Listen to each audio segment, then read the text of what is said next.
Hello, welcome. I'm Justin Lin, founder of the Photo and Education Community BKC. I'm joined by Nona Catusanu, who is one of the featured artists on Relief Market, an online print sale we've been running with Brooklyn's Seeing Collective since stay-at-home orders were issued back in end of March. And after we launched the Relief Market, we were like, this is a great opportunity to have a chat with artists who are showing work and find out a little bit more about their work and about their lives. So I'm joined by Nona. Nona, how are you? Hi, I'm okay. I think as okay as any of us can be in this situation, but hanging in there. Can you tell us a little bit about your career highlights so far, education, or maybe just, big things that you've managed to do over your time? Well, I'm a filmmaker. I'm a cinematographer. I shoot narrative, documentary, commercial projects. I've been fortunate enough to have projects that have taken me around the world. So it goes, I always wanted to travel, and this was a very good excuse to do so. And I think one of the most many unfortunate aspects about quarantine is that we're kind of stuck where we are. So it's been a big halt in my day-to-day life.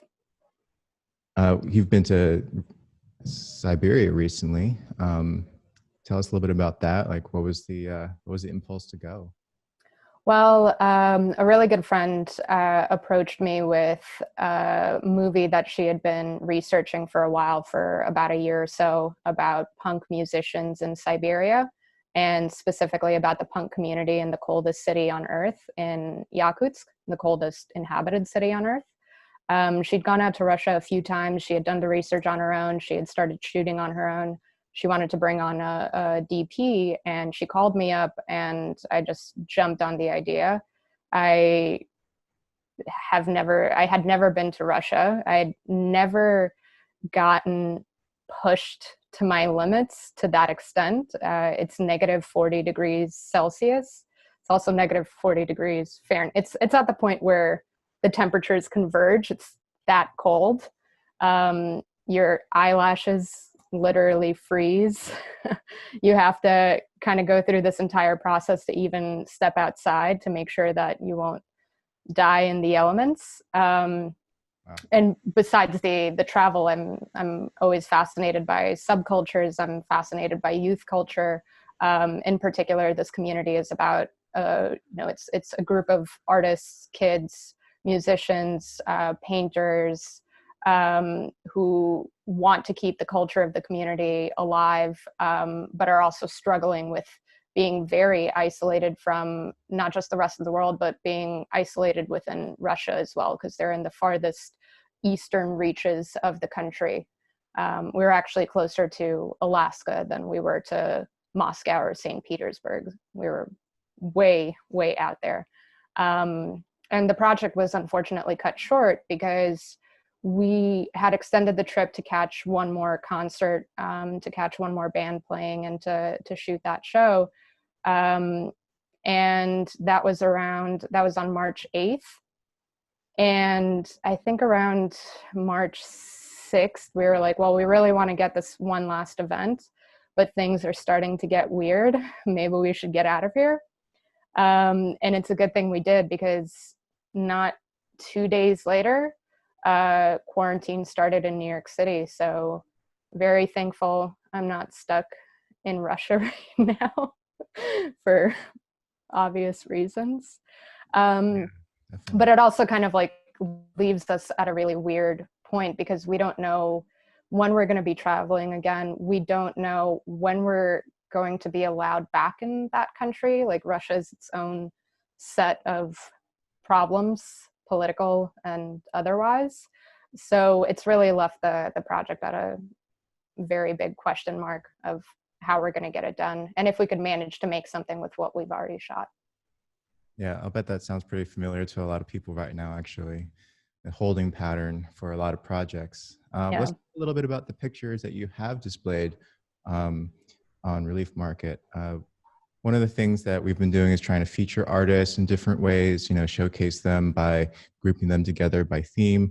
But Nona, your pictures have been selling quite a few prints, and in particular, I've been sort of noticing that there's a certain quality, a certain wistfulness to it. Are there any particular prints that you can tell us a little bit of the context behind the scenes about? So I think all of them, I don't know, I think this is going to be edited, right? um, Whenever I go to a new place, I try to see it with fresh eyes, and sometimes that's very easy because it's so different from the home that I've grown accustomed to. It's so different from New York City, but I try to push myself to see New York through that lens as well. So we could start with the New York one. Sure. All right. Um, So let's pull that up real quick. All right. I'll take that full screen. Yeah, this happened during a commercial shoot, and the studio was in a high rise near Central Park on the southern end of Central Park. And there was a torrential rainstorm that day, and you would look out the window and it was just fog. You couldn't see anything. And as the fog was lifting, there was just this really eerie quality to the light that felt very otherworldly. And I've yet to see New York quite in this atmosphere since. And it was just a happy accident because the fog lifted so soon, and then it was just bright and sunny, and you could see the skyline in the park, and it became very much what you would expect from New York City looking out the window. But I was lucky enough to capture this moment that feels like it can be on another planet. Really, it's just so strange. Yeah, I try to look for the unusual moments in everyday life, and in places where, you know, you've gotten so comfortable and so jaded to looking out the window that maybe you don't always see the beauty. I think what's so striking about this image is the color. It really carries with it a significant weight. It's not like a lot of natural colors you see in the day to day. Talk about how you achieve that color. Yeah, I mean, this is pretty much straight out of camera. It was a daylight balance stock, but because I was shooting it indoors and I was in the hallway, there are fluorescent lights. So partially, I mean, I'm looking through the glass, and partially I think it's what those fluorescents did, but it was also the fogginess and the mistiness of that day that created that really like dense atmosphere. And you know, I think like in other circumstances, you would have timed this color out, but this like greenish tinge was, again, just a happy accident. It wasn't something that I expected at all, but I absolutely loved. You know, and this was shot with like a little point and shoot camera too. There was very little that I could have done to adjust it in camera. So when I saw the result, I kept it. What camera was it? So I always travel with an Olympus XA. It's been my trusty companion and my best friend. Everything in the gallery is shot with it, with the exception of the Prague photo. Yeah, I had an Olympus XA and the shutter button So no longer works. Is your shutter button working okay? he's so far so good, and he's taken a few spills and he's still all right. But thankfully, I found somebody on Facebook based out of California who repairs them, and I like wrote down his contact info. I sent him an email immediately, and I was like, dude, everything's functional, but I need to have you like in my personal Rolodex in case anything happens. This is my number one camera. So there's another photo that I actually picked out. If I can draw our attention over there, it's this one. And one thing I liked about this image, besides just the dramatic shadows, is just the way this first man looks to me. You know, I don't know, something about the way the light falls in his face, and the folding of his hands, all the leading lines that lead to them. And, you know, it just, it's more than, to me, than just a street photography shot. There's a lot of empathy to it, and it has also that sort of same type of drama that you've established in other images, you know, with deep, dense tones and contrast. um, Talk to me about like what this moment was. What is this moment to you? So again, going back to places that you're overly familiar with, this was taken in Prague, and it was across the street from the school where I was doing my master's program in. So I was in this very spot every single day for 3 years. I would go there to, you know, have my cup of coffee, have my lunch. So it was a very familiar spot. And I think this might be the only photo I've ever taken there. Hmm. But it might have just, you know, it was definitely a space where you said it has that reflective like quality to it, and that empathy. And I think it was a spot that I just sit and people watch. Mhm. And after years of doing that, I don't know what led me to bring my camera with me that day, but it all, again, happy accident. It just felt right. Um, but it also felt like if I don't document this now, I don't know when I'm going to be back here, because it was toward the end of my stay in Prague, and I really wanted to, you know, use that time wisely. And I'd taken so few photographs in my time there that I think the last half a year, I was just eager to take a lot of snapshots. And this is probably one of my favorite photos. Yeah, it's period. It's one of my favorite photos. And it really does feel like that space. The structure itself is so weird. It's a building that was constructed during communism. It's very brutalist architecture. It's got these like crazy angles, and the shadows shift so much throughout the day, but there are always these very hard geometric shapes. And I love the zigzag that came out from this. And if you're ever in Prague, I highly recommend that you sit in that spot and just watch the light go by, because it's very pretty. Yeah, I talk in my classes a lot about revisiting locations because of the way the light changes throughout the day, throughout the year. Um, and it's amazing that this was the one shot that you took, and it's kind of building up to this point. You know, you took a while to get here, to figure out exactly how to frame it, exactly how you like it to look, exactly what time of day to pick, but, you know, kind of a little evidence of that process in motion, I guess. So going back to just a little bit about you at this point in time, how are you staying creative right now? Like, what are you working on at this very moment? Well, it's been, I think it's been a very difficult mental battle, because as creatives in our day-to-day life, there's always almost like a pressure to create and a pressure to be productive.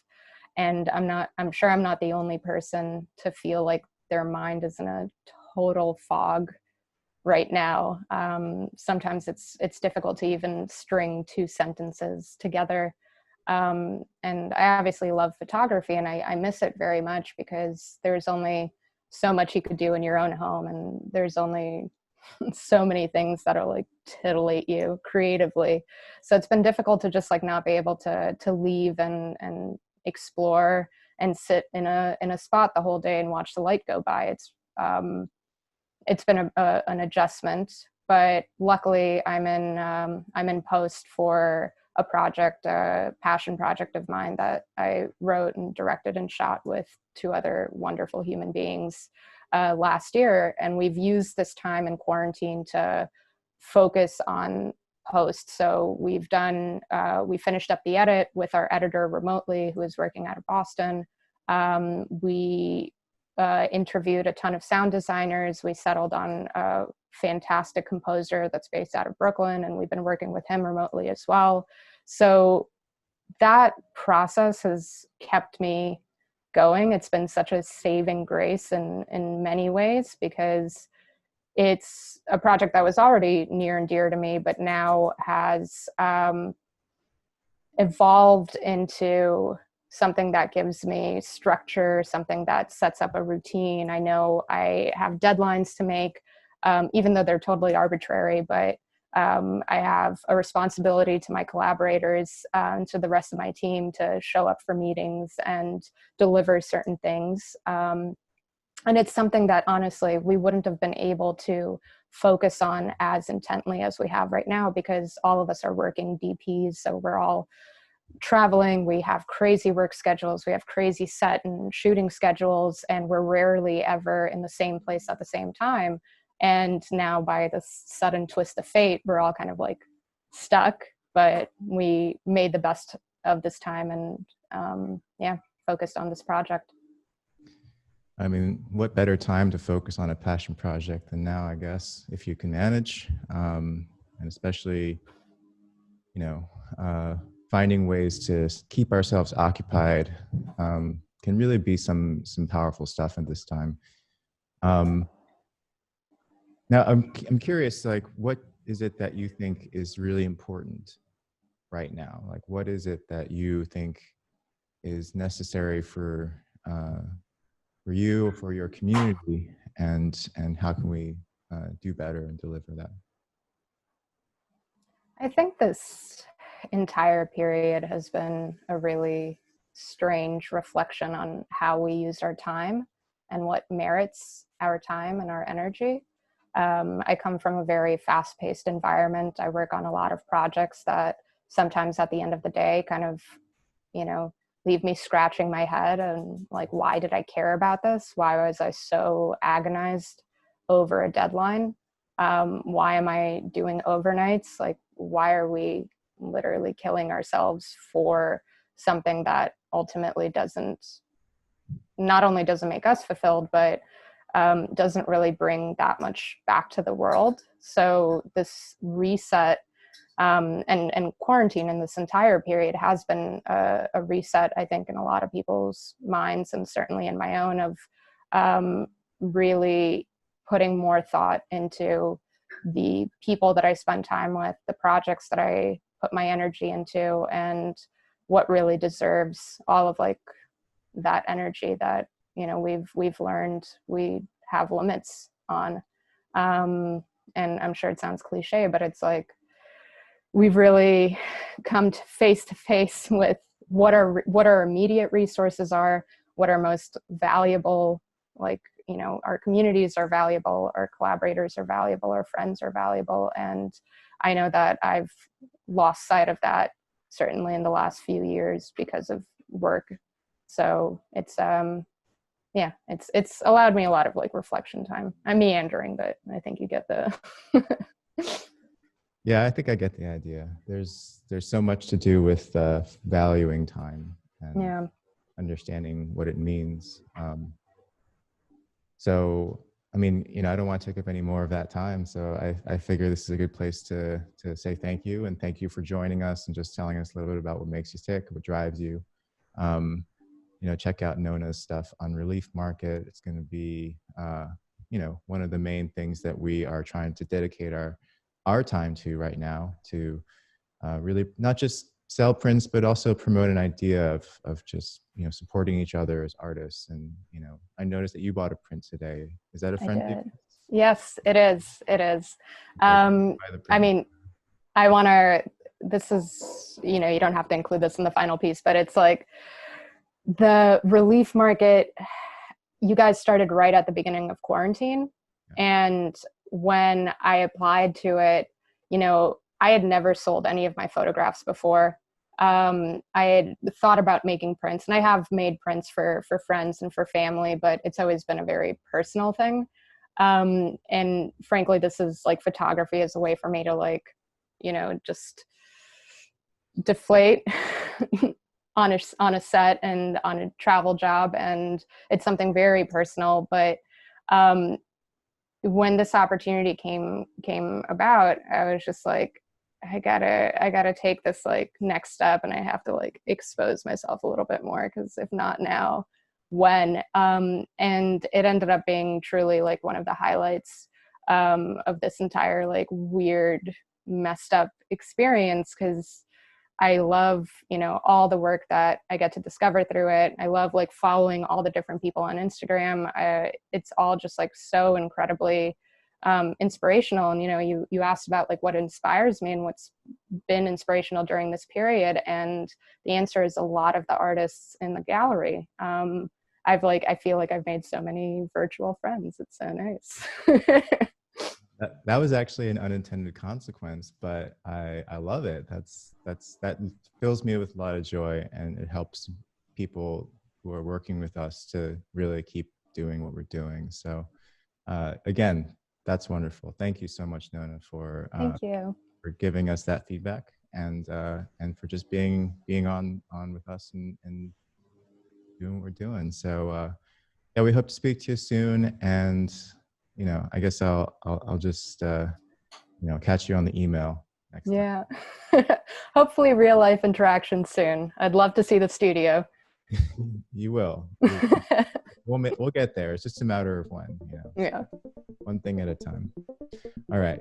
Talk to you soon, Nona. Have a good one. Thank you. You too.